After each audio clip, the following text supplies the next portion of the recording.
গোটেই অসমৰ প্ৰদেশবিলাকত আদানী আম্বানী নৰেন্দ্ৰ মোদী ডাঙৰীয়াৰ মিলি ভগত আনকি আমেৰিকা পৰ্যন্ত তেওঁৰ নামত কি হৈছে আপোনালোকে গম পায়।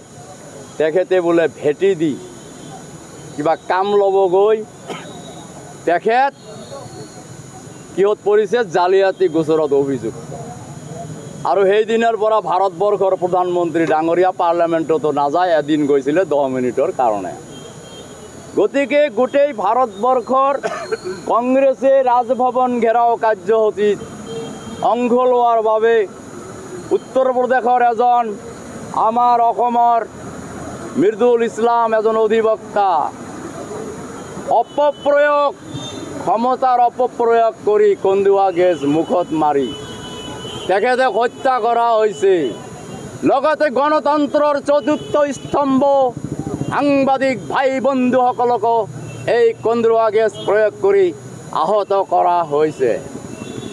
বিজেপিৰ ভাইসকলে কয় 1947 চনত ভাৰত স্বাধীন হোৱা নাই, নৰেন্দ্ৰ মোদী প্ৰধানমন্ত্ৰী হোৱাৰ দিনাই বোলে ভাৰত স্বাধীন হৈছে। এয়াই ভাৰত স্বাধীন ভাৰত নে আকৌ ব্ৰিটিছৰ শাসন? আপোনালোকে কয় যে স্বাধীনতা আন্দোলন আপোনালোকে কৰা নাই, আপোনালোকে ইংৰাজৰ দালালি কৰিছিলে আৰু কংগ্ৰেছৰ নেতৃত্বত ভাৰতবৰ্ষ স্বাধীন হৈছিলে আৰু 14ত ক্ষমতা পাই আপোনালোকে এতিয়া কি কৰি আছে? হেমন্ত বিশ্ব শৰ্মা ডাঙৰীয়াক দেখিলে অসমৰ মুখ্যমন্ত্ৰী লাগে নে ব্ৰিটিছৰ সেই দাৰগাজনৰ কথা মনত পৰে যে এজন ব্ৰিটিছৰ দাৰগা ওৱান মেন আৰ্মি তেখেতেই সব কিছু কৰে, গণতান্ত্ৰিক অব্যৱস্থাক ধ্বংস কৰি দিছে। তেখেতে কি কৰিছে? এক নায়কত্ববাদ।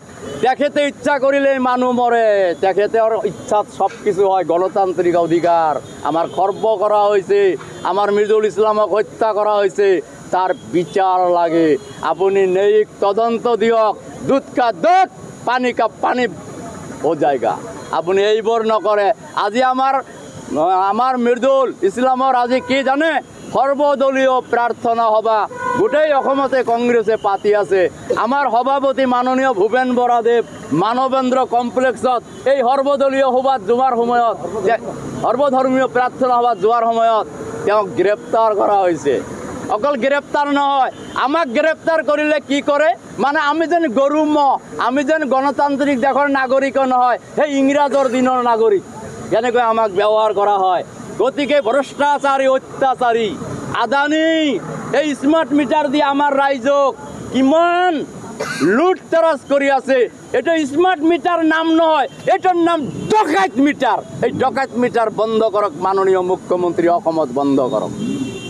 তাৰ বাবে আজি আমি ডাক্তৰ মতিউৰ ৰহমান মণ্ডল ডাঙৰীয়াৰ নেতৃত্বত আমি আজি গণতান্ত্ৰিক আন্দোলন কৰি আমি অসমৰ মহামহিম ৰাজ্যপাললৈ স্মাৰক পত্ৰ প্ৰদান কৰিছোঁ। কিন্তু হিটলাৰী শাসন অসমৰ ৰাজ্যপালক মানিব জানো? তেখেতে কাক মানে? তেখেতৰ মন্ত্ৰীবিলাকক কৈছে মুখ বন্ধ ৰাখ, ৰাইজক একো নকবি, অকল এজনে কথা ক'ব, এজনৰে বাক স্বাধীনতা আছে অসমত, সেইজন হিমন্ত বিশ্ব শৰ্মা। তেওঁ কি কৰে তেওঁৰ মন্ত্ৰীও নাজানে, কোনেও নাজানে। এতিয়া বচা বচা কংগ্ৰেছীসকলক মাৰিব ওলাইছে। আৰু অসম পুলিচ আপোনালোকক অনুৰোধ কৰিছোঁ, ক্ষমতা সদায় নাথাকে। হেমন্ত বিশ্ব শৰ্মাৰ মূৰত ক্ষমতা ধৰিছে, আপোনালোকে কাৰো হৈ হাতিয়াৰ ব্যৱহাৰ আপোনালোকে নহ'ব। আপোনালোকে আইনৰ শাসন কৰক, আমি আপোনালোকৰ লগত আছোঁ। আপোনালোকক হাজাৰবাৰ আমি কপাৰেশ্যন আগবঢ়াম। আৰু সাংবাদিক বন্ধুসকলৰ যিভাৱে আহত কৰা হৈছে তেওঁলোকক উপযুক্ত ন্যায় দিয়ক। আৰু আপোনালোকে যিসকলে আমাক আজি সহায় সহযোগ আমাৰ নেতাক আগবঢ়ালে ডাক্তৰ মতিউৰ মণ্ডলক, সকলোকে আমি জিলা কংগ্ৰেছৰ তৰফৰ পৰা ধন্যবাদ, আন্তৰিক কৃতজ্ঞতা জ্ঞাপন কৰিছোঁ। আমাৰ ওপৰত জুলুম চলিছে, খোৱা বস্তুৰ দাম স্বৰ্গত পাইছেগৈ, তথাপিও চৰকাৰে কাম বন কৰা নাই। বহুতবাৰ আমি চৰকাৰক বা চৰকাৰৰ মুৰব্বী গভৰ্ণৰক জনোৱা হৈছে, কাম কৰা নাই। গতিকে আমি আজি পথাৰৰ ফিল্ডত নামি আহিছোঁ।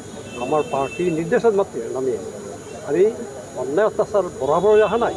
গতিকে আপোনালোকে উচিত কাম কৰক, শান্তি আনিব দিয়ক, আৰু যদি কিবা থাকে আমাৰ যদি সহায় লাগে সেইটোও আপোনালোকে কম কৰে।